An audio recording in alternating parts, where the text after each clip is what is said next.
Welcome to double seven media. నేను మీ ఆదినారాయణ.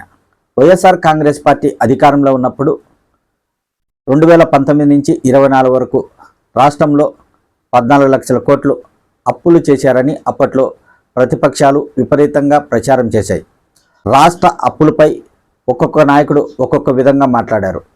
కొందరు 8 లక్షల కోట్లు, కొందరు 10 లక్షల కోట్లు, 12 లక్షల కోట్లు, ఇలా చివరికి 14 లక్షల కోట్లు అప్పులు చేశారని ప్రచారాన్ని విపరీతంగా చేశారు.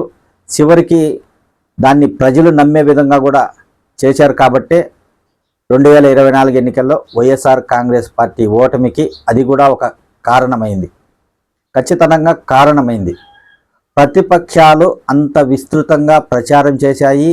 తెలుగుదేశం పార్టీ సోషల్ మీడియా కూడా ఆ ప్రచారాన్ని ప్రజల్లోకి తీసుకెళ్ళి వారికి ప్రభుత్వంపై అసహ్యం కలిగేలా ప్రచారం చేశారు.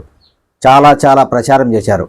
ఆ ప్రచారం ఎలా అంటే, రాష్ట్రంలో వైఎస్ఆర్ కాంగ్రెస్ పార్టీ తిరిగి అధికారంలోకి వస్తే జింబాబ్వే లాగా, శ్రీలంక లాగా అయిపోతుంది, ప్రజలందరూ మేల్కోవాలి, ఖచ్చితంగా ఈ ప్రభుత్వాన్ని దించేయకపోతే ఎంతో రాజకీయ అనుభవం ఉన్న చంద్రబాబు నాయుడు గారు అధికారంలోకి రాకపోతే రాష్ట్రం పూర్తిగా మునిగిపోతుంది, అప్పులు పాలవుతుంది, రాష్ట్రాన్ని ఎవరు కాపాడలేరు అనే విధంగా అప్పట్లో తెలుగుదేశం పార్టీకి సంబంధించిన మీడియా కావచ్చు, సోషల్ మీడియా కావచ్చు, ప్రతిపక్ష నాయకులు కావచ్చు, ప్రతి ఒక్కరూ విస్తృతంగా ప్రచారం చేయడంతో ప్రజలు నమ్మారు.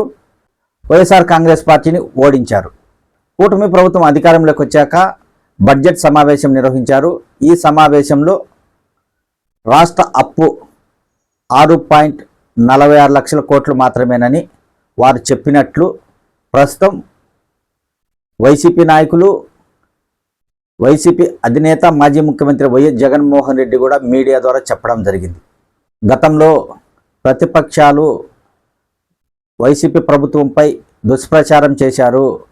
రాష్ట్రంలో అన్ని లక్షల కోట్లు అప్పులు చేయకపోయినా చేశామని ప్రజలను నమ్మించారని ఇప్పుడు వైసీపీ అధినేతతో పాటు వైసీపీ నాయకులు వాపోతున్నారు. అదే వైఎస్ఆర్ కాంగ్రెస్ పార్టీ అధికారంలో ఉన్నప్పుడు రాష్ట్రంలో అప్పులు ఎన్ని చేశామని ప్రజలకు చెప్పడంలో విఫలం చెందారు అనడానికి ఇదొక నిదర్శనంగా చెప్పవచ్చు. ఇప్పుడు మాజీ ముఖ్యమంత్రి వైఎస్ జగన్మోహన్ రెడ్డి అప్పులపై పూర్తి వివరాలు మీడియా ముందుకొచ్చి ఇప్పుడు చెప్తున్నారు.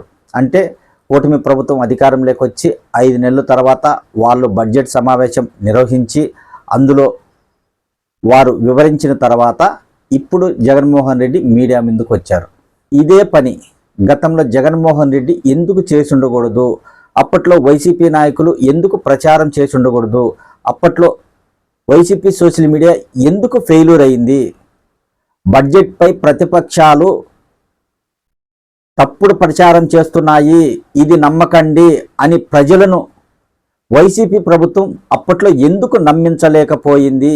ఇప్పుడు వైఎస్ జగన్మోహన్ రెడ్డి ఎలాగైతే మీడియా ముందుకొచ్చి సమావేశం పెడుతున్నారో, ఆయన ముఖ్యమంత్రిగా ఉన్నప్పుడు అదే సమయంలో ప్రజల ముందుకొచ్చి మీడియా సమావేశం 1కి 10 సార్లు పెట్టి ఎక్కడ ఎంత తీసుకొచ్చాం, ఎంత అప్పులు చేశాం, రాష్ట్రంలో ఎంత అప్పులున్నవి, ఫలానా పత్రికలు రాస్తున్నవి తప్పు, అన్ని అప్పులు మేము చేయలేదు, ఇదో ఇంత అప్పు చేశాము, ఇది ప్రజలు నమ్మకండి అని స్వయంగా ఏనాడైనా గతంలో మాజీ ముఖ్యమంత్రి వైఎస్ జగన్మోహన్ రెడ్డి మీడియా సమావేశం పెట్టిన సందర్భం ఏదైనా ఉందా?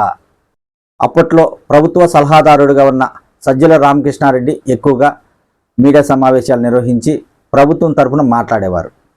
ఆయన చెప్పేటివి అంతంత మాత్రమే.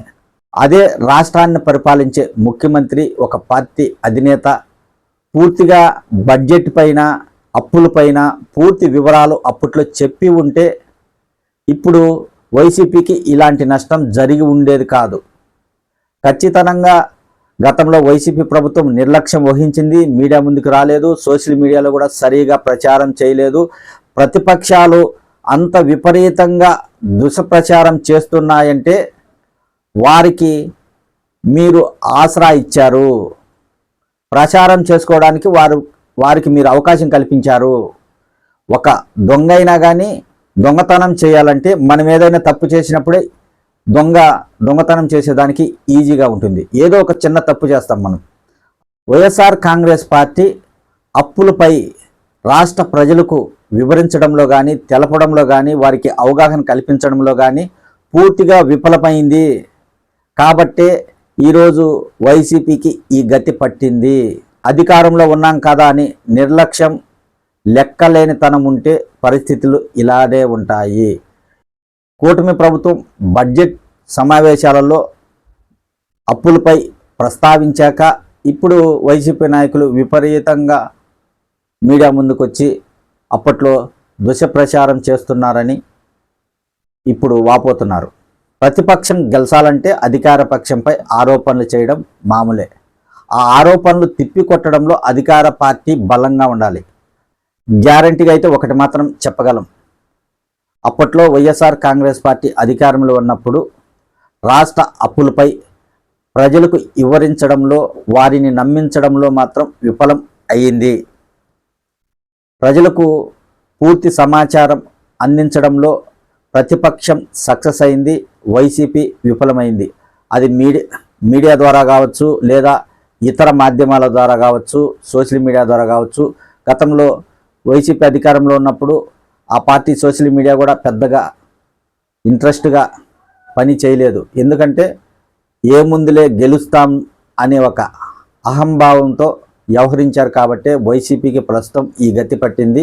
రాష్ట్రంలో ప్రతిపక్షాలు చెప్పే విధంగా, పత్రికలు చెప్పే విధంగా అప్పులు లేవని ప్రజలను నమ్మించడంలో వైఎస్ఆర్ కాంగ్రెస్ పార్టీ నాయకులు, అధినేత జగన్మోహన్ రెడ్డి పూర్తిగా వైఫల్యం చెందారని గ్యారంటీగా చెప్పవచ్చు. వెనకాడాల్సిన అవసరమే లేదు.